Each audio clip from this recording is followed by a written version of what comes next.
tomar asiento, por favor, hermanos. Queremos saludar a las personas que nos visitan a través de las redes sociales. Mi nombre es Gustavo Aguilar, por la misericordia del Señor, el pastor de la iglesia Casa del Pan. Queremos invitarle a que usted abra la Biblia, por favor, sus Biblias, en el libro de Hebreos, nuevamente, Hebreos capítulo 11. Vamos a estar continuando con una serie que hemos estado desarrollando durante estas semanas, la cual le titulamos El perfeccionamiento de la fe. Hoy es la quinta entrega de este mensaje que hemos estado desarrollando. Continuamos en Hebreos 11. Hoy vamos a hacer una pequeña intersección para dar enfoque a un asunto particular.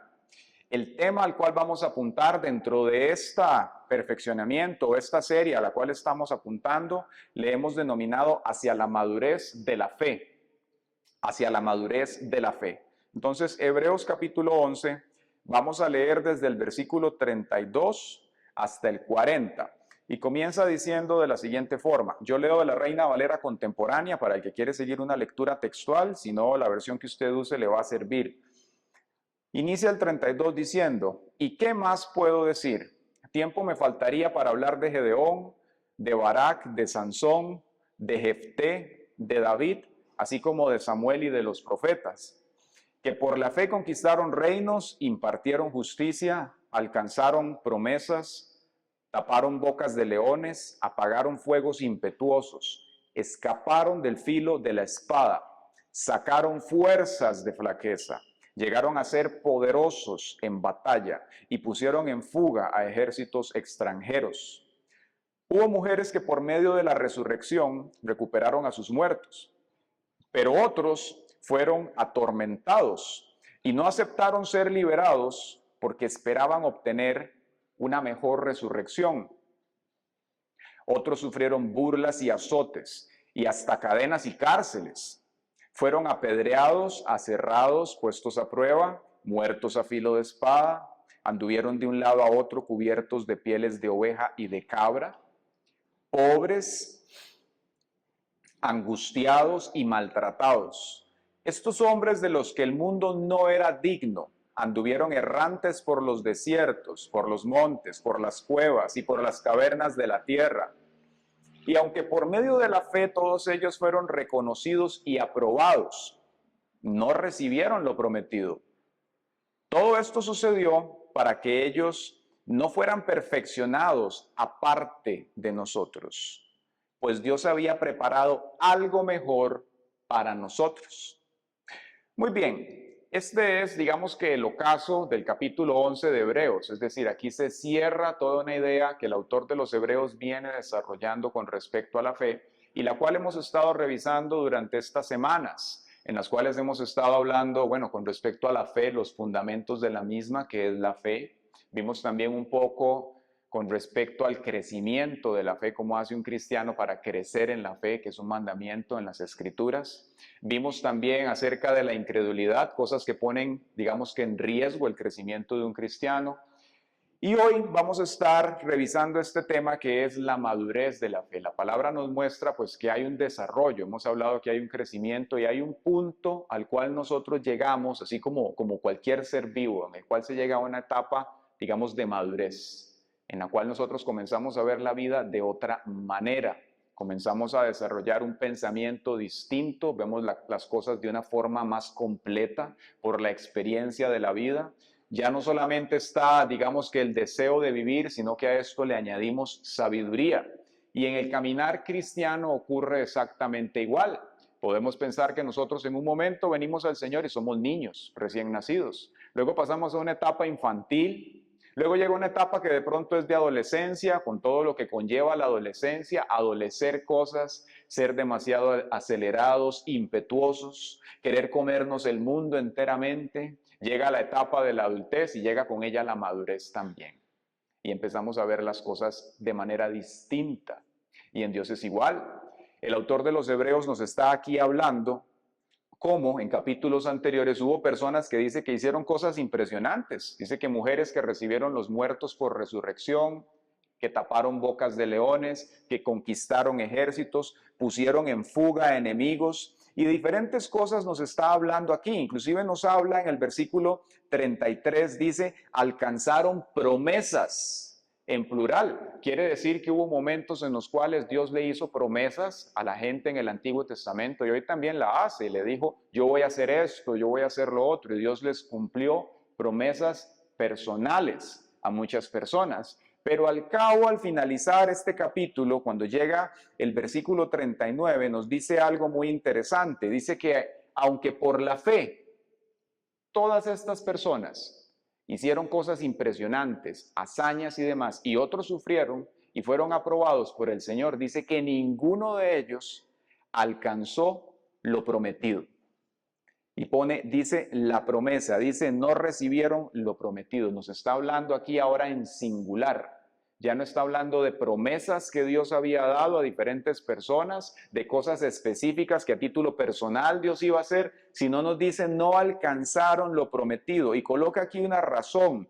Nos dice todo esto sucedió para que ellos no fueran perfeccionados, dice aparte de nosotros, sino que nosotros también, dice Dios había preparado algo mejor para que nosotros también pudiésemos llegar a ese perfeccionamiento, a esa madurez. Y cuando revisamos el Antiguo Testamento, nos damos cuenta que muchas de estas personas Dios les reveló cosas que Dios iba a hacer. Dios les mostró aspectos particulares de la fe, cosas que Dios quería hacer con ellos. Y en Hebreos, entonces el autor comienza a hablarle a esta comunidad que se llaman hebreos, los del otro río, los del otro lado del río, significa hebreos, comienza a hablarles de la fe. Y es muy importante que nos ubiquemos en la razón por la cual este capítulo existe en este libro. Cuando hablamos de la fe, la gente tiende a utilizarla y a pensarla como una fuerza, como algo de Dios que nos sirve a nosotros para alcanzar cosas, ¿cierto? Hablamos de la fe, que la fe nos sostiene, que la fe nos impulsa, que la fe nos asiste, pero tenemos que pensar exactamente en cuál es la razón por la cual el autor de los Hebreos viene a hablarle a este grupo de judíos respecto a la fe. Y la razón era que esta comunidad en particular de judíos estaban siendo en este momento, digamos que puestos bajo una tentación. Estaban ellos siendo probados en un asunto y era volver a la ley judía, volver a la ley de Moisés, por causa de algo muy particular que ellos estaban enfrentando y que nosotros como hijos de Dios también tenemos que vencer. ¿Qué cosa es, pastor? Hablamos del desánimo ocasionado por el sufrimiento. Esta comunidad de judíos, de hebreos, estaban recibiendo persecución, sufrimiento, diferentes situaciones estaban viviendo hostiles en la comunidad donde ellos estaban, producto de la fe que ellos estaban profesando. Y por esa razón ese sufrimiento se había agravado a tal punto que entonces el autor de los Hebreos comienza a desarrollar desde los primeros capítulos esta idea en la cual él les dice, Cristo es superior que Moisés, Cristo es superior que el sacerdocio levita, Cristo es superior que Aarón. Y aquí viene a hablarles de la fe, de cómo la fe sirvió en el antiguo pacto para que muchas personas pudiesen superar cosas impresionantes, pudiesen atravesar situaciones difíciles, pero que ninguno de ellos vio la promesa. Les dice que Dios cumplió muchas promesas plurales para cada uno, pero les habla de una promesa. Y esa promesa de la cual está hablando es de Cristo, de lo que el Señor venía a hacer para nosotros. Y cuando continúa esta idea del capítulo 11 al 12 en el versículo 1, él arranca diciendo lo siguiente, fijemos la mirada en Jesús, el autor y consumador de la fe, quien por el gozo que le esperaba sufrió la cruz y menospreció el oprobio y se sentó a la derecha del trono de Dios. Por lo tanto, y aquí viene a darle la segunda instrucción a ellos de este versículo, les dice, consideren a aquel que sufrió tanta contradicción de parte de los pecadores para que no se cansen ni se desanimen. Vuelva a ver al que está al lado y dígale, prohibido desanimarse. Prohibido cansarse, prohibido desanimarse. Porque aquí la palabra nos viene a mostrar a nosotros el verdadero evangelio. Algo que no es necesariamente Disneylandia, en el cual las personas vienen a vivir la vida en Cristo cero problemas, freestyle, aquí casual con Dios, nada nunca va a pasar. Ese no es el evangelio de Cristo. Ese no es el evangelio del reino. En el evangelio, la palabra de Dios nos enseña que va a haber momentos en los cuales el creyente va a atravesar sufrimientos y está presupuestado. Jesucristo mismo lo dijo, en el mundo tendrán aflicción, mas confíen, porque yo he vencido al mundo. Y es aquí donde nosotros como hijos de Dios tenemos que hacer un análisis a lo interno para ver cuál es la idea que nosotros tenemos del evangelio. ¿Cuál es el pensamiento que tenemos respecto a Dios? ¿Vengo yo a Cristo exactamente para qué? ¿Cuál es la expectativa que yo tengo de Dios en medio de mis asuntos? Porque eso va a definir su respuesta interna. Si yo creo que venir a Cristo representa que Él va a ser así, me va a quitar todos los problemas de la vida, grave error, porque no va a pasar. Él te va a asistir, Él va a estar contigo, Él va a caminar a tu lado y te va a ayudar, pero Dios no se ha comprometido a quitarnos a nosotros los sufrimientos apenas llegan. Entonces, a partir de esto es muy importante que el cristiano desarrolle madurez en la fe. ¿Hay alguien aquí que tiene que desarrollar eso?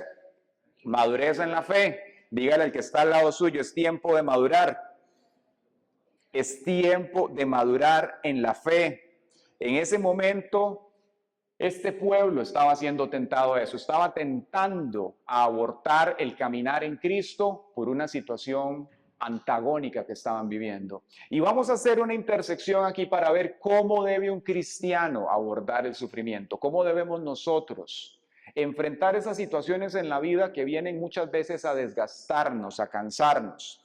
Vamos a abrir la palabra en 2 de Corintios entonces, capítulo 4, y vamos a ver cómo Pablo viene a transmitirle a los corintios, una comunidad a una serie de kilómetros a una distancia de los hebreos, esta verdad tan importante que él también vivió, que él encarnó y que él supo en ese momento darles a esta comunidad la verdad necesaria para que ellos pudiesen atravesar esa situación interna que estaban viviendo, que ya se había vuelto una tentación para dejar atrás el caminar en Cristo. 2 de Corintios capítulo 4, vamos a leer primero el versículo 1 y después vamos a avanzar al 7. En el versículo 1, aquí el apóstol viene y les habla a los corintios y les dice: por lo tanto, puesto que por la misericordia de Dios hemos recibido este ministerio, no nos desanimamos. Repita conmigo, no nos desanimamos.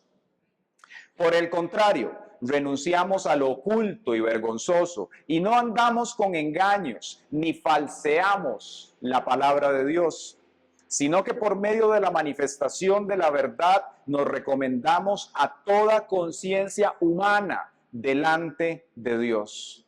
¿Cuál era el contexto de los corintios? Era similar, pero un poco distinto del que los hebreos estaban viviendo. Había allí también persecución, pero en Corintio como tal, a nivel cultural, había ciertos aspectos muy particulares. Y uno de ellos es que ellos tenían un gran aprecio por la riqueza y por la vida complaciente.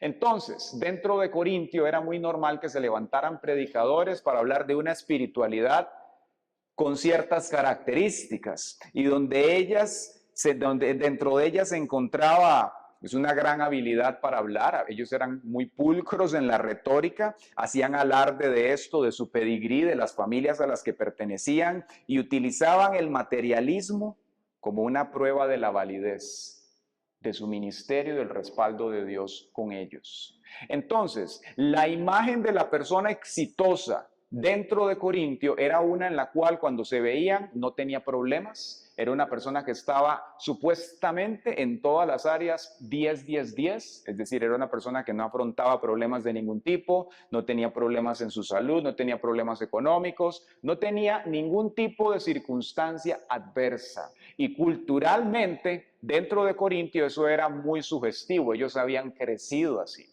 Entonces, esta comunidad y estos predicadores comenzaron a atacar a Pablo, porque Pablo lucía totalmente diferente de los predicadores que les estaban hablando de este evangelio, supuestamente que tenía que estar entre ellos y que era la verdad de las cosas. Entonces, De los primeros capítulos al 4, que es donde estamos aquí, Pablo comienza a defender su ministerio y a decirles a ellos cómo, a diferencia de esos predicadores y de su cultura, él estuvo entre ellos, dice, en persecuciones, en sufrimientos, en hambres, en diferentes cosas. Pero dice que esto en ningún momento lo llevó a él, dice aquí, nunca llegamos, dice, a falsear la palabra del Señor. ¿Quién está conmigo? Pablo no permitió que el sufrimiento lo desanimara ni comprometiera el ministerio. Y esto es algo muy importante para nosotros, porque la voluntad de Dios es que nosotros lo conozcamos a Él, pero también es que le sirvamos. Un día Dios va a decir, usted me es una pieza útil para el ministerio, venga para acá. Usted me sirve, usted va a servir, y eso no quiere decir que los problemas en su vida se acabaron. Entonces, la perspectiva interna que nosotros tengamos del sufrimiento, cuando estemos atravesándolo, va a hacer que nosotros respondamos de una manera o de otra. Hay personas que por un desánimo, que por un sufrimiento han llegado a enojarse con Dios, se han apartado de Él o mantienen una actitud interna de resentimiento o de cansancio. ¿Han escuchado usted el término reciente que se llama quiet quitting? Que son personas que van renunciando de una manera, digamos, lenta, van desanimándose con lo que están haciendo, y muchas veces el cristiano pasa por un quiet quitting también. Se encuentra desanimado en su caminar con el Señor. No quiere ir a la iglesia, ya no quiere orar. Su problema y su sufrimiento se encuentra aquí al frente de él, es su punto de enfoque, lo hace el centro de su vida, él gravita alrededor de eso, y eso tiene el poder de irlo desgastando y cansando hasta que llega a entender que tiene que salir de ese eje. No puede estar orbitando alrededor del problema. El cristiano gravita alrededor de Cristo. ¿Quién dice amén? No podemos permitir que las cosas nos saquen del camino. Aún dentro de esa comunidad en Corinto, estos predicadores comprometían la verdad y la santidad. Por eso Pablo les dice aquí, renunciamos a lo oculto y vergonzoso. Dice, no andamos con engaños, ni falseamos la palabra de Dios. ¿Estamos aquí, iglesia? ¿Y quién está diciendo esto? Lo está diciendo un hombre que pasó de ser de perseguidor, de perseguidor a ser perseguido. Lo vemos aquí hablar y dice, renunciamos a lo oculto y lo vergonzoso, pero este hombre sabía lo que estaba diciendo y verdaderamente encarnaba el mensaje. ¿Quién fue Pablo? Pablo podríamos pensarlo nosotros hoy en día como en un sicario profesional, básicamente. Pablo era una persona que dice que él obligaba a la gente a negar la fe. Pablo fue un hombre que, creyendo hacer lo correcto, perseguía a la iglesia, perseguía a los cristianos, y llegó un día en el cual él se encontró con Cristo. Pablo tenía muchos privilegios, siendo un fariseo, un celote, él tenía muchísimos privilegios, 2 ciudadanías en donde se encontraba, hablaba varios idiomas, era una eminencia, tenía muchos privilegios. Mas cuando él vino y conoció al Señor y empezó a caminar con él, empezó a descubrir una verdad totalmente distinta de la que él había vivido.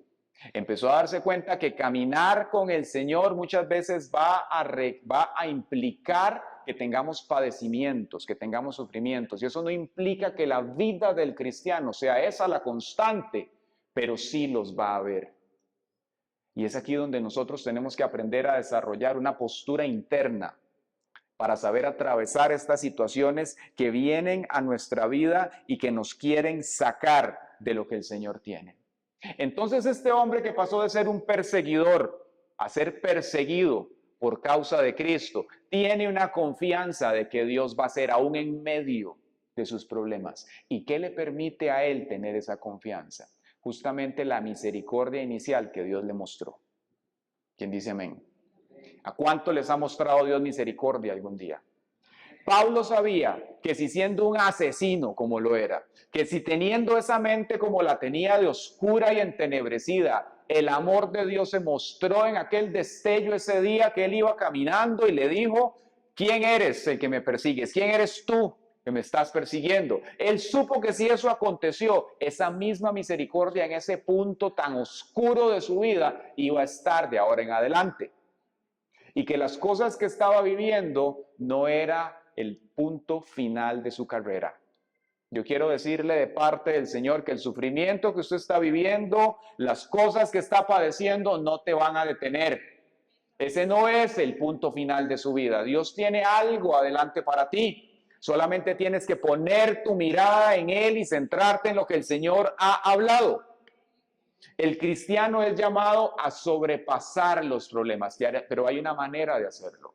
Y no es simplemente siendo positivo, ni el pensamiento positivo y creyendo yo que todo va a estar bien y qué bonito Dios conmigo. No, yo tengo que tener un nivel de aceptación de la verdad de Dios para entonces poder atravesar las cosas. No es en mis propias fuerzas que lo voy a poder hacer.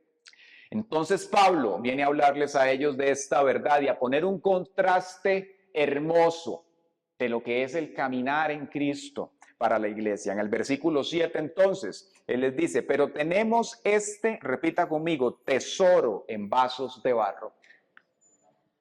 Dice, pero tenemos este tesoro en vasos de barro para que se vea que la excelencia del poder es de Dios y no de nosotros, que estamos atribulados en todo. Escuche bien lo que se está diciendo. Dice, pero no angustiados, en apuros, pero no desesperados, derribados, pero no destruidos. Siempre llevamos en el cuerpo y por todas partes la muerte de Jesús, para que también la vida de Jesús se manifieste en nosotros. Porque nosotros, los que vivimos, siempre estamos entregados a la muerte por amor a Jesús, para que también la vida de Jesús se manifieste en nuestro cuerpo mortal, de manera que en nosotros actúa la muerte y en ustedes la vida. Pero en ese mismo espíritu de fe y de acuerdo a lo que está escrito, creí, por lo tanto hablé, nosotros también creemos y por lo tanto también hablamos. Sabemos que el que resucitó al Señor Jesús también a nosotros nos resucitará con Él y nos llevará a su presencia juntamente con ustedes. Pues nosotros padecemos todas estas cosas por amor a ustedes, para que al multiplicarse la gracia por medio de muchos, más se multipliquen los que dan gracias para la gloria de Dios. Nos habla Pablo entonces aquí de una verdad maravillosa, un contraste. Y yo le hago a usted una pregunta. Si usted tiene una joya, si usted tiene algo muy valioso, pequeño, delicado, probablemente usted lo que va a hacer para guardar eso sea ponerlo en un recipiente especial, ¿cierto? En un joyero, en una caja fuerte, en un lugar donde usted pueda guardar ese tesoro tan valioso. Pero la sabiduría de Dios, que es tan particular, tan distante a la nuestra, que mide tantas cosas, dice que Dios viene a depositar este tesoro de una manera particular. Dice que Él deposita este tesoro en vasos de barro. Y cuando hablamos de este tesoro, ¿de qué estamos hablando exactamente? Pablo está hablando aquí del conocimiento de la gloria de Dios en Jesucristo, del Evangelio propiamente. Y dice que este Evangelio del cual Pablo ha sido ministro, dice que viene a ser depositado en una vasija muy especial, dice que es colocada en vasijas de barro. Y cualquiera de nosotros que hemos visto una vasija de barro nos damos cuenta que todas son diferentes, todas tienen imperfecciones, todas en algún momento se le desarmó al alfarero que le estaban haciendo, tuvo que limpiarlas y sacarle toda la impureza y llegó a crear algo funcional, pero frágil. Algo que podría contener un tesoro, como el agua, como el vino, un recurso divino, precioso, pero sigue siendo una vasija de barro sencilla y simple. Y qué interesante que Pablo viene a decir, yo soy este tesoro, tenemos este tesoro en vasos de barro, para que la excelencia del poder sea de Dios. Un total contraste con los predicadores que tenían los corintios en ese momento, que todo era shine, era una vida supuestamente sin problemas, y esa era una vida que verdaderamente tenía el respaldo de Dios. Tenemos a un hombre perseguido, un hombre atribulado, un hombre en apuros, desesperado, un hombre con situaciones de todo tipo, que tenía el tesoro de Dios en él. ¿Será posible que haya gente aquí que está atravesando situaciones, sufrimientos, padecimientos, cosas que quieren quebrarnos muchas veces, pero que el tesoro de Dios está en tu vida. Claro que sí, claro que sí. El hecho de que tengas el Espíritu de Dios y que Dios esté contigo no quiere decir que Él te va a hacer la vida perfecta como el mundo lo espera. Amén. Que es una mentira, porque nadie es así. La verdadera vida en Cristo es otra cosa.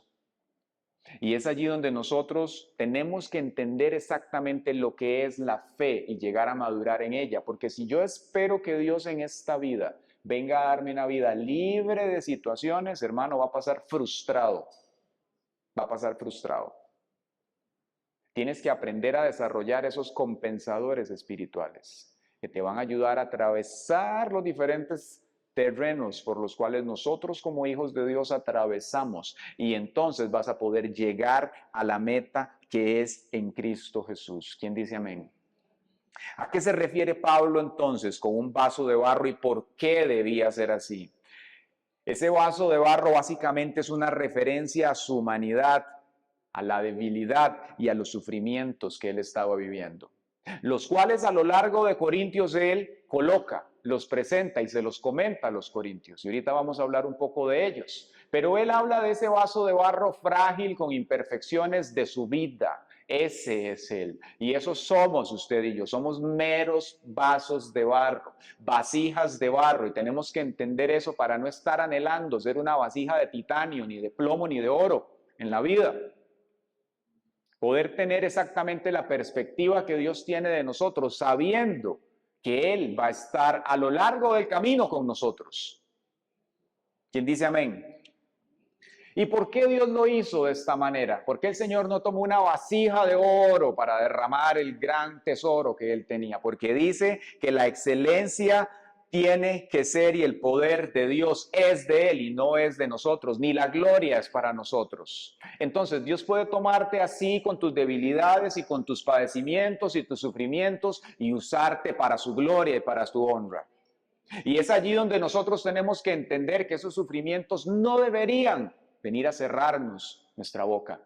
No deberían ponernos una mordaza. Y si lo hacen, entonces tengo yo que revisar en dónde está mi fe. Tal vez lo que yo tengo es una copia de la fe, como lo vimos hace algunos días. Tal vez lo que yo estoy esperando es una vida fantasiosa en esta tierra que no existe y no vendrá. Esa no es la fe en el Señor. Pero caminar con Él sí implica un respaldo de parte suyo, que lo vas a ver, es evidente, y que ese poder de Dios va a salir a través tuyo, va a tocar las vidas y va a transformar a las personas. Esa debilidad del apóstol era la garantía para ellos de que el poder venía de Dios y que no era porque él era tan carga. Cuando veían a Pablo en sus debilidades, como él andaba, decía, entre quebrantos, y predicaba y transformaba los corazones, o cuando Dios sanaba a alguien a través de él y la gente decía, ¿a través de esta persona? Sí, a través de esta persona, porque a lo vil y menospreciado llamó Dios para avergonzar al sabio.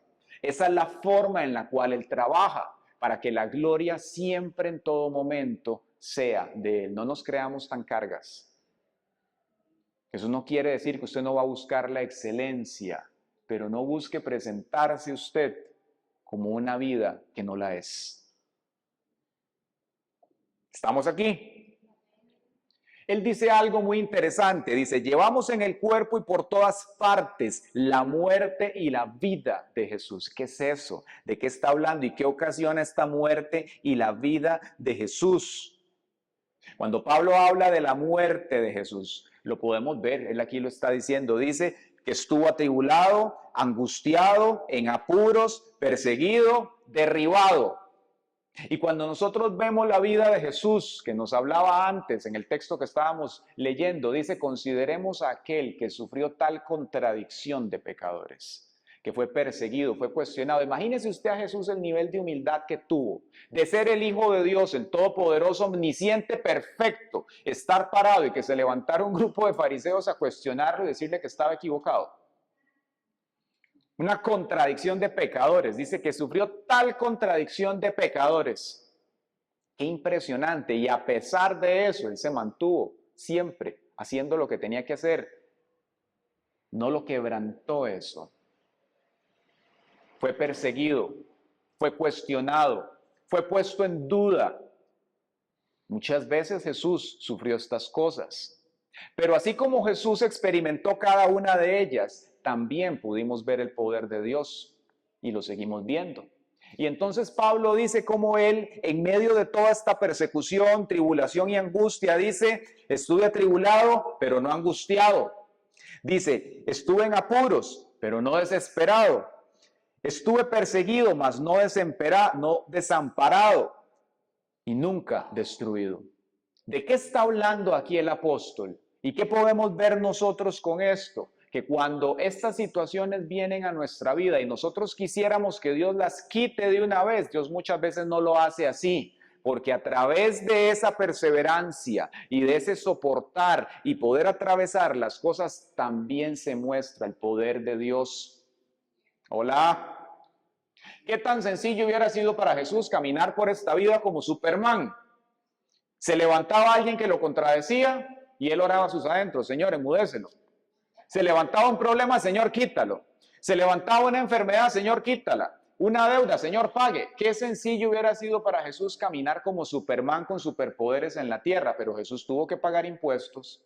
Jesús se cansó, Jesús tuvo hambre, Jesús experimentó la contradicción de pecadores, sufrió persecución. El Hijo de Dios experimentó sufrimiento en esta tierra. Nosotros también, hermanos, vamos a atravesar cosas. Y es allí donde tenemos que tener una idea madura de la fe. La fe no viene para que Dios le haga a usted los caprichos de la vida. La fe no viene para que usted configure a Dios y la vida como usted la quiere.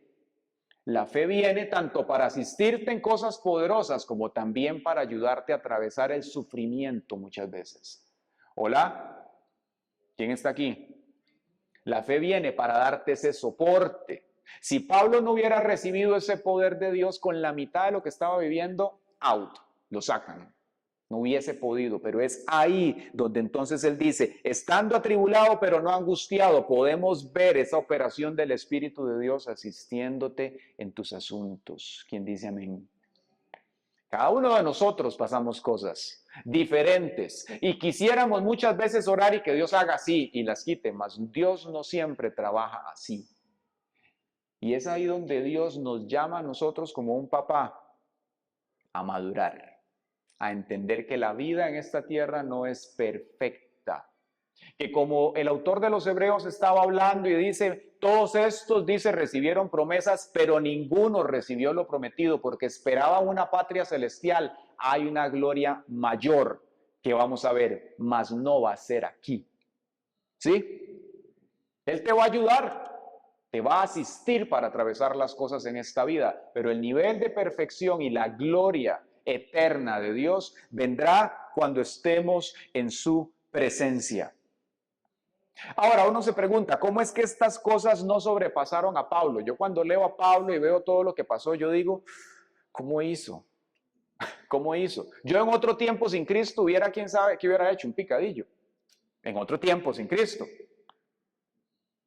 Pero ¿cómo es que este hombre no se quebró por todo lo que estaba atravesando? Y es muy diferente el Pablo que está en el capítulo 4 al que está en el capítulo 1 en Corintios. En el capítulo 1 Pablo llega a describir una situación difícil que estaba viviendo y dice lo siguiente, hasta perdimos la esperanza de seguir con vida. Imagínese. Dice que sufrió persecuciones, en algún momento su barco quedó a la deriva, pasó cosas en las cuales él dijo, hoy me muero y no se moría. Hoy me muero y tampoco. Mañana y no. Dios lo libró de la muerte una, otra y otra vez, de persecuciones y de sufrimientos, hasta que el apóstol Pablo llega a decir, hasta perdimos la esperanza de seguir con vida. ¿Alguna vez usted ha perdido la esperanza? Yo debo confesar, en mi vida, en el pasado, y a veces quiere venir el mismo dardo del enemigo. Hubo momentos en los cuales la esperanza como que yo la veía muy efímera. ¿Y por qué? Porque tenía una confusión en mi mente con la fe. Yo tenía una expectativa de que Dios respondiera como yo quería. Y como eso no pasaba, ¿dónde estás, Dios? ¿Y para qué sirve todo esto de la fe? A nadie le ha pasado. Pero entonces Dios en su amor comienza a recordarnos cómo el día que puso sus ojos en nosotros en misericordia y nos asistió en nuestro peor momento, esa misericordia es la misma que te acompaña hoy. El hecho de que algo no salga o no esté hoy como tú lo quieres, no quiere decir que el plan de Dios ha terminado. Dios está trabajando contigo. ¿Para qué? Para que la excelencia del poder sea de Dios. Y que cuando la gente te mire, no vea a alguien perfecto, no vea una vida perfecta, vea al Dios que está contigo. Y entonces, viendo ese barro que somos, pueda decir, wow, entonces hay esperanza para mí. Sí la hay. Si la tuvo conmigo, ¿cómo no la va a tener contigo también? Por eso es muy importante que no le huyamos a las pruebas. Lo que sea que estemos atravesando, nosotros tenemos que mirarlo con dos ópticas. Ver las cosas en lo natural y verla como Dios la está observando también. No se trata de por qué a mí me está pasando esto, Dios. Es para qué Dios ha permitido que esto ocurra. ¿Y qué es lo que Él va a hacer a través de eso? Que va a provocar una extensión del crecimiento del reino. Si nosotros estamos tan ensimismados en nuestros problemas y con una idea distorsionada de la fe, entonces todo lo vamos a tomar a título personal y Dios me abandonó. Y comenzamos a hacer un berrinche, porque así somos. Pero cuando maduramos, cuando esa fe empieza a alcanzar la madurez, usted comienza a pensar diferente. Si Dios estuvo contigo y ha estado en todo este tiempo, ¿qué pensamos nosotros que es Dios para que te deje abandonado a medio paso? Este Pablo, que dice que hasta la esperanza perdió, viene a cambiar su argumento para decir destruido, derribado, mas no destruido. Viene a entender que el Señor está con él, aunque las cosas que esté viviendo en ese momento no le agradaran. Él entiende entonces que el poder de Dios le sostenía en medio de la adversidad. ¿Quién le da la gloria al Señor? Esa perseverancia entonces que Pablo tenía, solo podemos atribuírsela a él. Y eso nos lleva a pensar cómo nosotros muchas veces decimos, no, yo ya de esta no salgo, no voy a poder superar esto. En sus propias fuerzas no lo va a hacer. Mas cuando prestamos atención al Señor, cuando colocamos nuestros ojos en el autor y consumador de la fe, entonces de ese madero de la vida, de la muerte y de la vida de Dios brota el poder hacia nosotros y vas a poder atravesar la tribulación, la persecución, el sufrimiento, lo que sea que estés viviendo, porque la muerte y la vida de Dios van a fluir a través tuyo. ¿Queremos la vida de Dios? ¿Quién no quiere el poder de la resurrección de Dios y ver al Señor hacer cosas maravillosas? Pero la vida y el poder de Dios no podían surgir si antes no había muerte. Tienen que venir ambas, así como estuvo en Cristo. Y Pablo lo dice, la muerte y la vida de Jesús operan por todas partes en nosotros, para que entonces, dice, esa vida se manifieste en ustedes. Y eso es lo que marca la diferencia entre un ministro y otro ministro. Aquellos que han atravesado la muerte en Dios, aquellos que han sabido sufrir y han pasado las cosas en Él, son los que van a atravesar y van a experimentar la vida de Dios, porque ninguno en esta tierra vamos a pasar sin situaciones. Todos lo vamos a hacer, pero más bien es el motivo para que usted y yo tengamos gozo, alegría, sonriamos, porque ya el Señor lo tenía presupuestado y la salida también. Amén. Así es Él. ¿Qué es lo que el enemigo hace a través del sufrimiento y las situaciones que nosotros atravesamos? Quiere pintarnos una idea distorsionada de Dios. Ese Dios es el suyo, que le permite pasar estas cosas. ¿Dónde está su Dios? Y no se supone que Dios lo va a bendecir. Y comienza a cantarte un montón de coros para distorsionar y poner enemistad, resentimiento, incredulidad hacia el Señor. Comienza a traer la incredulidad, dudas, y luego te enojas con el Señor y entonces te apartas del camino y la construcción que Dios estaba haciendo. Pero es ahí entonces donde nosotros más bien tenemos que volver nuestra mirada a Él, colocarla en el autor y consumador de la fe y decirle, Señor, que opere tanto la muerte como la vida de Jesús en mí. El poder tuyo se manifieste en mi vida. Y eso nos lleva a nosotros a entender algo en nuestro tiempo contemporáneo, que es que el cristianismo no es triunfalismo. ¿sí? Muchas veces se presenta el cristianismo allá afuera de esa manera. Declare, decrete, arrebate, haga lo que usted quiere, básicamente. Póngale nombre. ¿Lo ha escuchado usted? Ese cristianismo que se presenta básicamente como un poco de magia. Decir las cosas y básicamente yo estoy como manipulando a Dios para que las cosas ocurran. Tenemos que resistir entonces la corintinización, si se puede decir. Lo que estaba pasando en Corinto, que eran tan susceptibles al materialismo y a la vida sin problemas y complaciente en nuestros días también, porque es una fábula. ¿Hola? ¿Sí? La vida del cristiano es totalmente diferente. El evangelio no son confesiones positivas, no es pasar declarando. Y es allí donde tenemos entonces que contrastar cuál es la idea que tengo yo del evangelio con la que la palabra dice. Si yo espero a punta de declaraciones y oraciones y palabras hacer que las cosas Dios las haga, puede hacer que nos llevemos un trago amargo.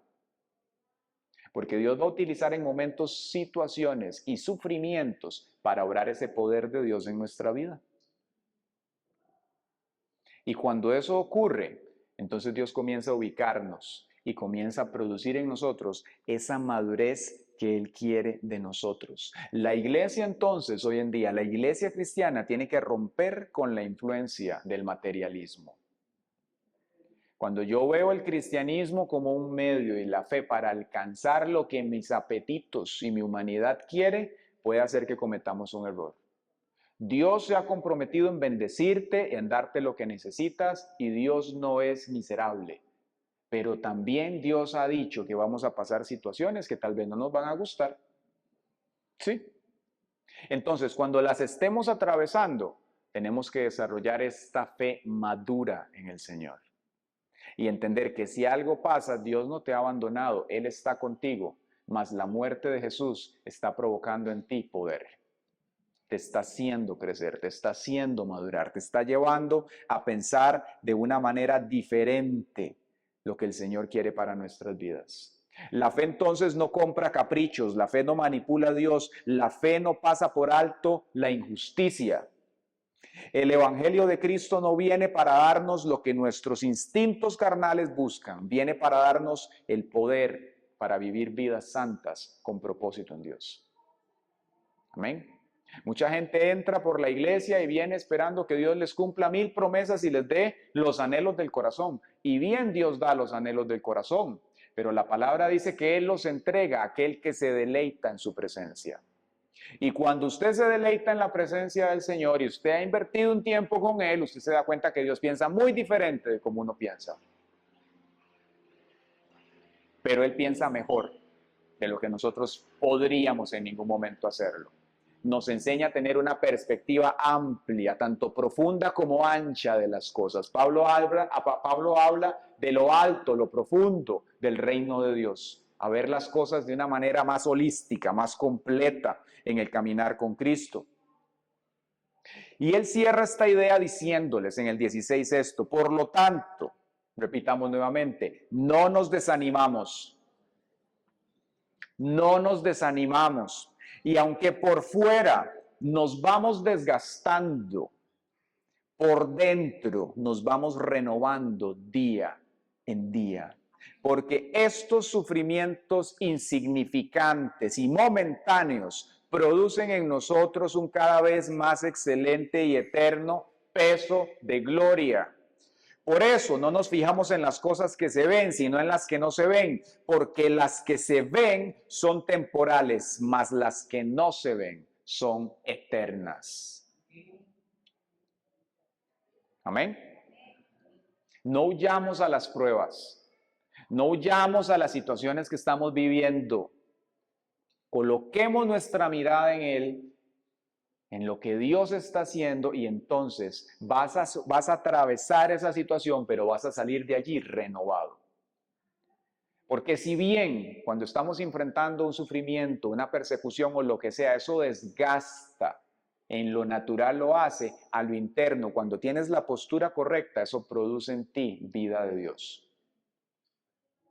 entiendes que no tienes que responder en la carne, que no se trata de hacer las cosas como cualquier humano sin conocer a Dios lo haría, sino que hay una manera diferente en el Señor y eso te ensancha, te hace crecer en Él, te hace madurar, te da una perspectiva totalmente diferente y te lleva entonces a conocer el ciclo de la fe. ¿Y cómo es eso? Dios viene y produce el poder de Él en nosotros, trae vida, vienen los sufrimientos y luego ese poder de Dios nos sustenta en la debilidad y Dios hace que el avance del reino ocurra, remoje, enjuague y repita. Poder de Dios, sufrimiento, crecimiento. Y Dios hace esto y nos lleva a crecer constantemente hasta la estatura del varón perfecto. Nótese que no es simplemente un crecimiento sin ningún problema, no. Atravesamos cosas y Dios te hace crecer en ese círculo de la fe. Ese es el ciclo de la vida espiritual de nosotros. Y todos vamos a atravesar eso. Pero entonces, ¿qué hace Dios cuando atravesamos esas circunstancias y entramos en este círculo de la fe? Esa fe madura nos capacita para poder sobreponernos a cualquier cosa que vivamos. Dios te capacita con su poder para poder hacerlo. Vea lo que dice en el capítulo 1, en el versículo 5 y 6. Porque así como abundan en nosotros las aflicciones de Cristo, así también por el mismo Cristo abunda nuestra consolación. Vea los contrapesos. Dice, así como abundan las aflicciones de Cristo, así también por él mismo abunda la consolación. No hay poder de Dios, no hay gloria de Dios si no hay un contrapeso. Si nosotros sufrimos es para que ustedes reciban consolación y salvación. Si somos consolados es para que ustedes reciban consuelo y puedan soportar como nosotros cuando pasen por los mismos sufrimientos. ¿Qué les está diciendo a los corintios? Nosotros estamos atravesando todo esto, pero a través de esto estamos recibiendo un poder para que ustedes también, cuando les corresponda atravesar esto, puedan vencer. ¿Quién le da la gloria a Dios?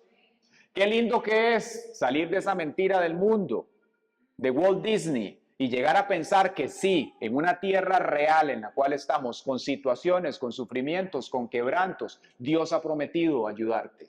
Dios está contigo, Él ya venció el mundo. Lo que tienes que tener entonces es el entendimiento, la fe y confiar en que Dios te va a ayudar. Y vas a poder atravesar las cosas cuando te mantienes con la perspectiva y con los ojos puestos en el madero. Y eso nos lleva a una verdad que ya hemos remachado diferente a lo largo de la prédica en diferentes momentos. Y es que el cristianismo no implica sufrimiento constante, mas sí ocasionalmente podemos encontrarlo. ¿Sí? No se trata de que a la hora de usted caminar con el Señor va a ser un calvario. No, Él fue el que lo llevó. Él fue el que venció sobre todo. Pero nosotros también vamos a atravesar situaciones aquí. Vea lo que le dice Pablo a Timoteo sobre este tema. En 1 Timoteo 3:12 dice, también todos los que quieren vivir piadosamente en Cristo Jesús padecerán persecución. Pero los hombres malvados y los engañadores irán de mal en peor. Engañarán y serán engañados. Entonces, ¿qué peso de responsabilidad tenemos nosotros de predicar un evangelio completo a la gente? Y decirle, sí, Dios está contigo, te va a bendecir, Dios puede hacer muchas cosas y te va a ayudar a atravesar los sufrimientos que en la vida todos vamos a tener, porque está escrito que el sol sale y la lluvia sobre justos e injustos, que en el mundo tendremos aflicción. Ese Dios todopoderoso no va a salir corriendo cuando estés en medio de un problema, pero tampoco esperes que Dios los quite en 24 horas. Él sí te va a ayudar a atravesarlos. Él va a estar contigo. Él te va a dar las fuerzas. La muerte y la vida de Cristo van a operar en tu vida y vas a poder avanzar en la dirección que Dios lo quiere. Entonces, ¿cómo no desgastarse con los sufrimientos? Número 1, tenemos que aceptar que el camino de fe conlleva dificultades. ¿Sí? Aceptarlo. Hubo un tiempo yo en la inmadurez de mi fe que yo cuando tenía un problema yo inmediatamente era un reclamo a Dios. Qué cansado de esto, Dios. ¿Y por qué aquí? ¿Por qué allá? Qué cansado esto. Y empezaba a orar para que Dios quitara todo, pero overnight, de una vez. seguro Dios decía, ay, ¿cómo le falta a este hombre? Y todavía a veces se me quieren meter las cabras locas, como dice la gente. Pero el Señor te va enseñando en el camino. Y si hay algo maravilloso de caminar con Él, es que Él se sienta con su paciencia y toma cada una de las vasijitas de barro y Él les va dando la forma que necesitan tener. Él sabe a cuáles les falta fuego, Él sabe cuáles necesitan más horno, Él sabe cuándo ese barro está medio contaminado y tiene que sacarle todo ese material extraño y Él te va dando el temple que necesitas para poder caminar con el Señor. ¿Quiénes quieren eso? Entonces, en la vida del cristiano, sí, habrá situaciones. No somos intocables. Las habrá. Vea lo que dice Pablo cerrando, 2 de Corintios, en el capítulo 11, del 23 al 33. Y Pablo aquí, criticando a los predicadores de lo contrario, dice, pero si otros tienen el descaro de vanagloriarse, también yo puedo hacerlo. Son hebreos, yo también. Son israelitas, yo también. Son descendientes de Abraham, lo mismo. Son ministros de Cristo, yo lo soy más. Mis trabajos son más abundantes. Escuche esto, mis azotes innumerables, mis encarcelamientos, muchos más. Muchas veces he estado en peligro de muerte. 5 veces he recibido de los judíos 39 azotes. 3 veces he sido azotado con varas. 1 vez he sido apedreado. 3 veces he padecido naufragio. 1 noche y 1 día he estado como náufrago en alta mar. Son muchas las veces que he estado de viaje corriendo peligros de ríos, peligros de ladrones, peligros de mi propia gente, peligros de los no judíos, peligros en la ciudad, peligros en el desierto, peligros en el mar, peligros entre falsos hermanos. He pasado por muchos trabajos y fatigas. Muchas veces me he quedado sin dormir. He sufrido de hambre y de sed. Muchas veces no he comido y he pasado frío y desnudez. Además de todo esto, lo que cada día pesa sobre mí, escuche esto, es la preocupación por todas las iglesias. ¿Quién enferma y yo no enfermo? ¿A quién se le hace tropezar y yo no me indigno?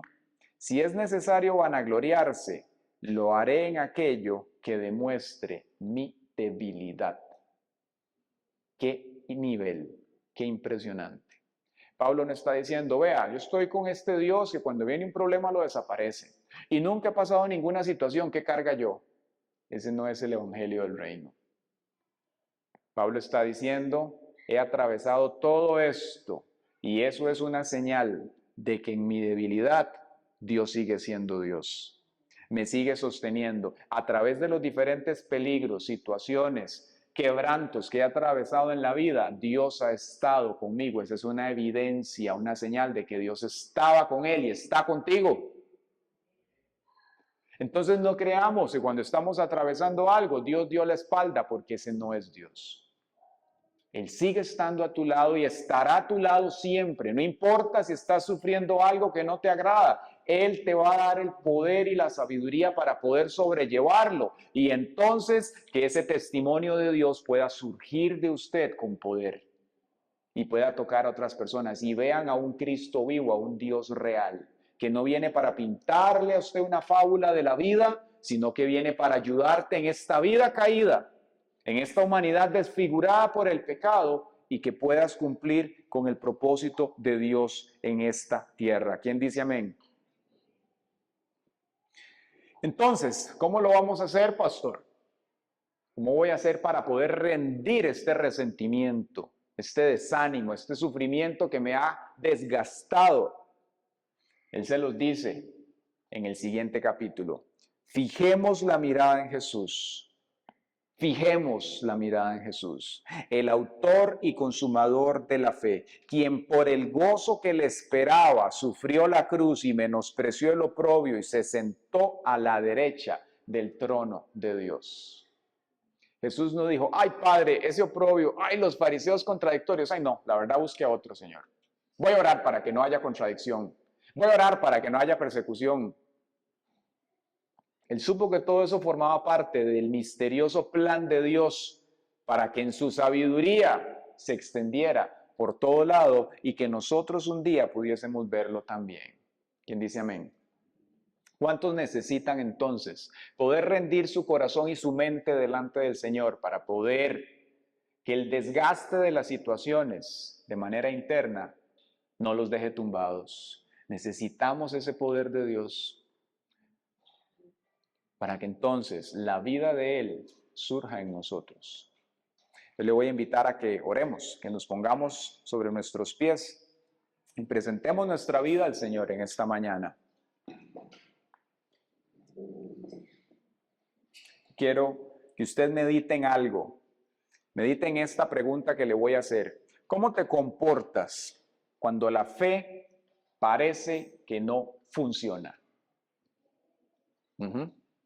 ¿Cómo te comportas cuando, a pesar de que estás creyendo, teniendo fe en las cosas, parece que todo más bien se pone cada vez más claro, oscuro, más tenaz la situación? Esa respuesta interna te va a ayudar a saber en dónde estás, cuál es tu expectativa que estás creyendo. Yo le invito a que en esta mañana usted se abra delante de Dios. Yo no sé qué situaciones usted pueda estar atravesando hoy, cuál es su sufrimiento, cuál es su persecución, su cansancio. Tal vez no sea ni suya, tal vez sea de un conocido. Y usted pueda decir hoy, estoy cansado, pastor. Yo quiero recordarle las palabras de Pablo. Dice, por tanto, no desmayamos. Aunque este hombre exterior se va desgastando, el interior, no obstante, se renueva día con día. Así que yo le invito a que usted traiga sus situaciones delante del Señor y no le pida que las quite. Dígale, gracias por ellas, Dios. Gracias porque un día no van a estar y tú sabes cuándo eso va a ser. Más gracias porque a través de esto que estoy viviendo, tú estás forjando en mí un mayor y un excelente y eterno peso de gloria, Señor. Estas tribulaciones momentáneas que estoy viviendo, Dios, no significan que tú te has apartado de mí, ni que yo estoy mal, sino que el poder tuyo y la vida tuya son las que están obrando adentro mío. Y aprendamos a aceptar lo que sea que estemos viviendo y a confiar en que ese Dios todopoderoso que te acompañó el día que tú volviste tu mirada a Él, te seguirá ayudando para que puedas atravesar lo que sea que estés viviendo o vayas a vivir. Así que oramos. Padre Celestial, te damos gracias, Señor, por esta iglesia. Señor, hoy presentamos delante tuyo, Dios, a cada uno de los aquí presentes. Señor, oramos para que tú remuevas de las mentes, Señor, de tu pueblo, toda expectativa incorrecta de la fe. Señor, ese infantilismo que nos lleva a pensar que podemos a través de la fe hacer que las cosas salgan como las queremos, o que tú, Señor, te muevas en cierta dirección. Hoy queremos rendirlo delante de ti, Señor. Y queremos, Padre, ser renovados en nuestro ser interior. Recibir, Señor, ese poder tuyo. Y que entonces la vida de Jesús se manifieste en nosotros. Y que esa agua de vida, Padre, ese tesoro que tú has depositado en nosotros, siga siendo depositado y también, Señor, siga siendo llevado a otras personas. Señor, hoy rendimos delante tuyo toda idea inconsecuente acerca del sufrimiento. La aversión, Señor, el rechazo al sufrimiento, como humanos que somos, hoy lo rendimos delante tuyo y como una iglesia madura, decidimos, Señor, aceptarlo con sabiduría y creer, Señor, que tú harás que ese poder tuyo, esa muerte y esa vida tuya, Padre, operen en nosotros y afuera la vida tuya, Dios, en los demás también. Hoy te decimos gracias, Señor, por las circunstancias. Gracias, Señor, por estas leves tribulaciones momentáneas, por el peso de gloria que tú estás creando en nosotros, por la fe madura a la cual, Señor, tú estás conduciendo a tu iglesia.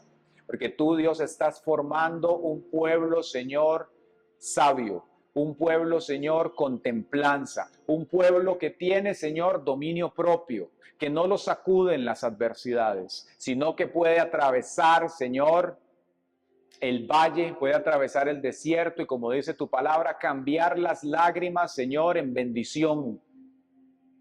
Una iglesia, Señor, que sabe que el que le llamó es fiel y verdadero y asimismo le sostendrá en todo momento, Padre. Hoy te damos la gloria, Señor. Te damos la honra, Padre, te damos la alabanza, Señor. Bendito eres, Dios de los cielos.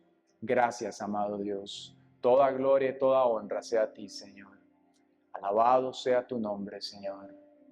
Bendito eres. Levante sus manos al cielo. Rinda hoy sus situaciones delante del Señor. Preséntelas. Dígale, Señor, hoy renuncio al desánimo. Hoy renuncio, Señor, al cansancio. Renuncio al enojo, Señor. Renuncio al cuestionamiento de tus propósitos. Renuncio al cuestionamiento de ti, Señor, de tu carácter, de tu bondad, Señor. Y hoy entiendo, Señor, que si estoy atravesando situaciones difíciles, no es porque tú me hayas abandonado, sino porque tú estás formándonos en medio, Señor, de circunstancias que obran por tu sabiduría algo mayor en nosotros. Gracias, Padre, bendito eres, Señor. Toda gloria y toda honra sea a ti, Señor. Gracias, amado Dios. Bendito eres, Señor.